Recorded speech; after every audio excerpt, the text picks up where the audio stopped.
right, right now the jury's deliberating the fate of the notorious Mexican drug trafficker El Chapo after more than 200 hours of testimony from more than 50 witnesses. El Chapo has pleaded not guilty to a 10-count indictment on drug trafficking, murder, conspiracy, and money laundering charges that span 25 years, actually a little longer than that. If convicted on the most serious counts, he could face life in prison, and federal prosecutors intend to seize $14 billion in assets. Now, during closing arguments, the prosecution argued that he trafficked nearly 500,000 pounds of drugs into the United States, allegedly smuggling the drugs through tunnels, ports of entry, using submarines, airplanes, trucks, and boats. He's also accused of running the Sinaloa Cartel through murder, kidnapping, and torture.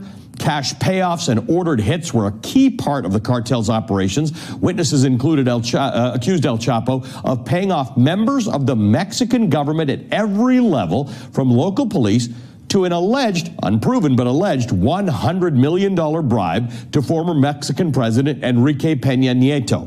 El Chapo was also said to have ordered the deaths of dozens of rivals and informants. The defense only called one witness. They insist El Chapo's role in the Sinaloa Cartel has been exaggerated and the real cartel boss remains on the loose in Mexico. Joining us now, former senior Justice Department and Department of Homeland Security official Peter Vincent. Peter, good to have you here. What's your sense of all the evidence the jury has, whether there's any chance that El Chapo does not get convicted on at least some of these charges?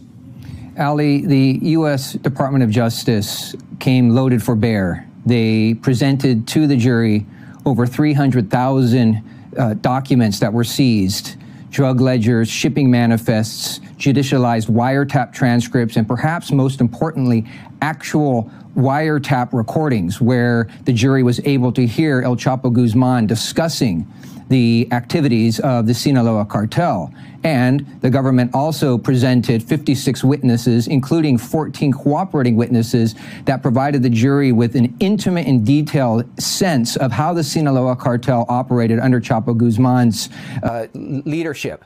Listen, I am a bit paranoid by nature and a bit superstitious, so I would not want to jinx the very capable prosecutors in this case, but they have presented an incredibly strong case. And if the jury does appropriately and carefully weigh this evidence, and if there's any justice left in the world, El Chapo Guzman will be convicted of all counts and will spend the rest of his days in the U.S. Supermax prison in Florence, Colorado, affectionately known as the Alcatraz of the Rockies. Wow. Ooh, Ali and I talk a lot about border security for other reasons here. And one of the biggest takeaways from this trial is how El Chapo and his network managed to get tons of cocaine and heroin from Mexico to the United States, essentially through legal ports of entry, not across the stretches of the unsecured border that we talk about so much in political circles. You've been tracking this man for years. How did he get away with such a sophisticated network?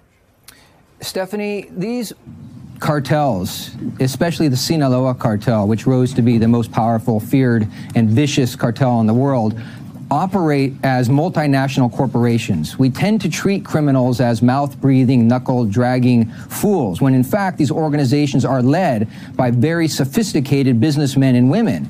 And so El Chapo Guzman and the Sinaloa Cartel were able to exploit every single angle of the narco-trafficking trade. They hired the best money, the best accountants, the best attorneys, the best distributors, the best enforcers, the best market researchers to figure out how to get the dope into the United States. And when we talk about a wall and whether or not a wall in and of itself will stop the flow of drugs into the United States, I had the privilege of holding a diplomatic passport for many years, so I will follow all niceties and pleasantries associated with proper diplomatic protocol. The answer to that is heck no, no way, and absolutely not. The vast majority of dope that the Sinaloa Cartel got into the United States was through official legal ports of entry. And when they couldn't do that, as my former boss, Janet Napolitano, said, Secretary of Homeland Security, show me a 50-foot wall and I will show you a 51-foot ladder. In addition, El Chapo Guzman was known as the king of the tunnels.